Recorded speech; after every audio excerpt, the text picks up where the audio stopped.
The planet Earth. The year this long ago. Neanderthals as we know them are going extinct. The earliest known cave paintings are being created.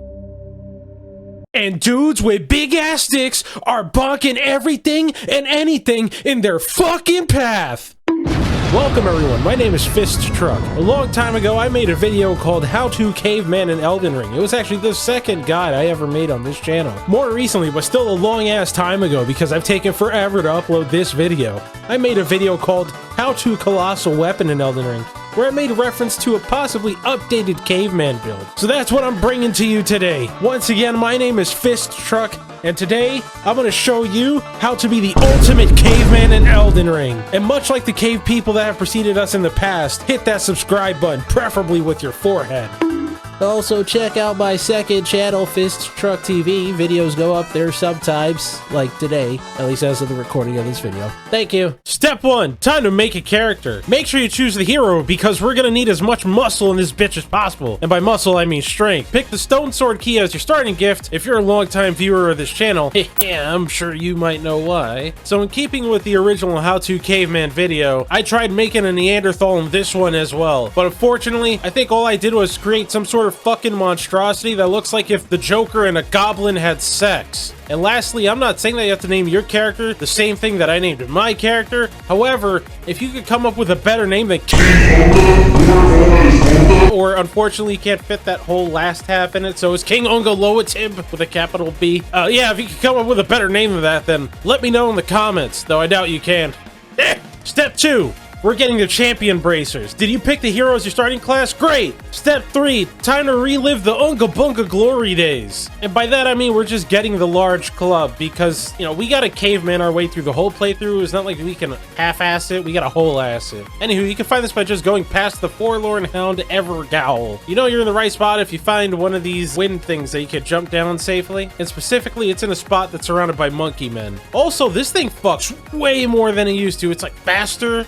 I think it does more damage. It's also faster. That's really the main thing, is that it's faster, because I made that Caveman video shortly after Elden Ring came out, and back then, this thing was kind of shit. Step 4. There's only one reason that I ever say to take the Stone Sword key as your starting gift, and for my longtime viewers, hopefully they might know why. That's right, it's time for turtles! The turtles that fuck! Grab the green turtle talisman from that one spot in Limgrave. I believe it's called the Summon Water Village. And we're picking this up because we're gonna need as much stamina regen as we can get. And unfortunately, since I'm not using a shield, this is all the stamina regen that we're gonna get. Our caveman clubs use a fuck ton of stamina, and I'm not really giving a shit about upgrading endurance and stamina or anything like that until way later. Step 5, defeat Margaret. I really just missed this step. I just wanted to say it. That's all.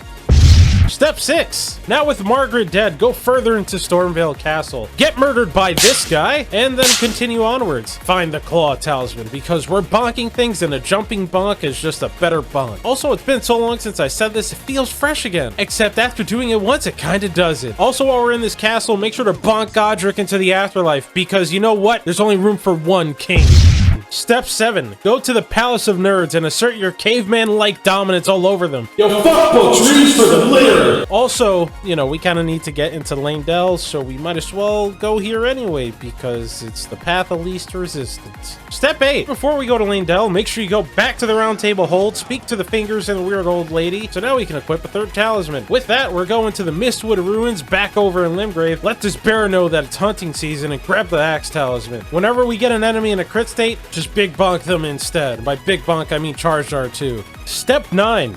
We have bonked with this humble stick for so long, but it's finally time for the compensator to arrive. We're getting the Great Club from the old Altus tunnel over in the Altus Plateau. Make sure you have 2 stone sword keys prior to coming here, otherwise you'll look like a dumbass, just like I did. Bonk the big troll at the end to death because it turns out that a big troll with a big bonking stick is weak to bonking. Once he's dead, you're blessed with the mighty stick that I definitely talked shit about in a previous video. If you're wondering which one that is, it's probably How to Colossal Weapon. I haven't went back to watch it, but I'm pretty sure it's that. FromSoft must have heard my complaints about this thing because you can't change the Ash of War on it, and the one it has sucks mega ass. You know, at the very least, since then, they have added a nice chunk of holy damage to this thing. However, we're not really investing in faith because that's not muscle. Nonetheless, I hope you've been putting some points into strength because this thing requires 35 strength to use with one hand. Not that that really matters for us because we've been two-handing this thing the whole time anyway.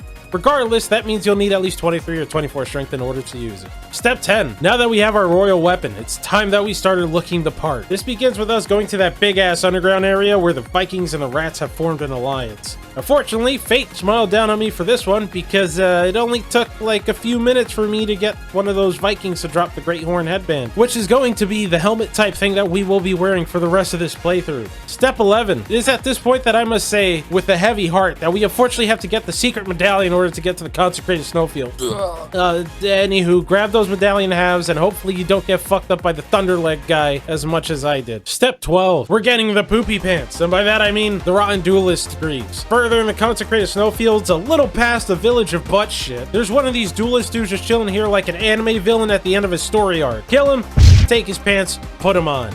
Step 13. Before I get into this one, I just want to say steps 12 and 13 are interchangeable. You can do these in any order. Also, as an aside, does anyone actually follow these guides step by step? I'm legitimately curious. Let me know in the comments if you happen to do this. Anywho, after getting the poopy pants, we're getting the caca cloak, and by that I mean the rotten gravekeeper cloak. Unfortunately, this means we gotta kind of hump the walls in the middle of a blizzard until we find the door we're looking for. As an aside, my guy spazzed the fuck out when some snails hit me, and he was like, anywho, we're looking for the consecrated snowfield catacombs. Get to the end of this objectively annoying place, kill the caca commander, and take his cloak. And make sure you put it on because, I don't know, it's like something when I assembled this, it was like some Voltron shit.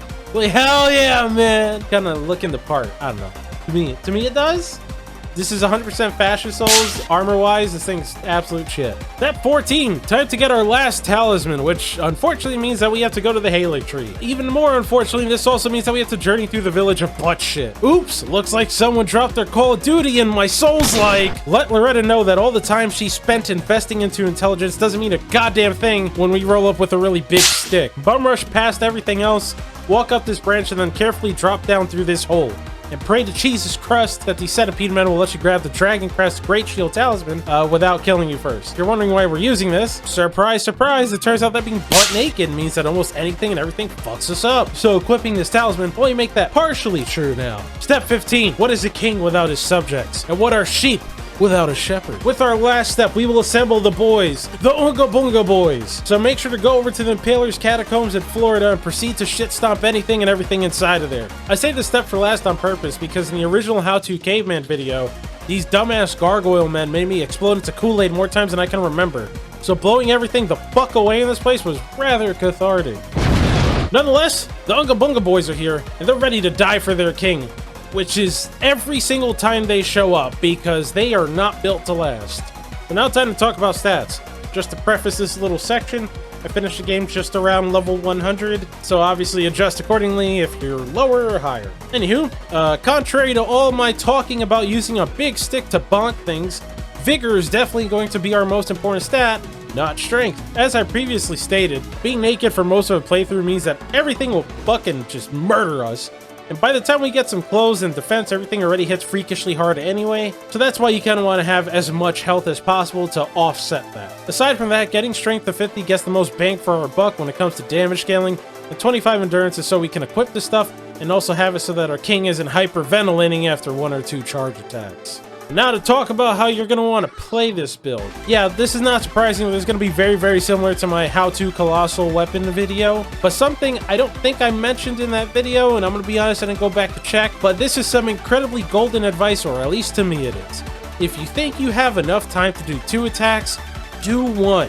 In almost any case, this thing is so fucking huge and the recovery is so long that you can usually get like 2 attacks through when there's an opening, but then not have enough time to dodge following that second attack. Do 1 attack at a time, rely on the dodge attack that has the range of my voice, which is to say, not very much, and then just do jumping attacks whenever you can, and you'll have enemies and bosses in a crit state in no time. Most enemies stagger after just a single hit from this thing, so you can just unlock them to death. When fighting bosses, if you get them in a crit state, it's usually a better idea to just do a charge R2, and either another one if you can, or just a single R1, instead of doing the critical hit. I tend to go for the critical hit when I'm just low on stamina, because then, you know, you kind of have to just like wait for your stamina to come back, then you can do the charge R2, and it's a bit of an awkward spot. Lastly, I think a better version of this build just uses the large club. Since I did the original Caveman video, which was like 3 weeks after launch, they made that weapon class way faster and way more useful. You could change the Ash of War on it so that the strength scaling is better, and since it weighs less, you could probably take advantage of the Blue Dancer's charm to get more damage out of it. I didn't try it out myself, but it seems like it'd be pretty fun.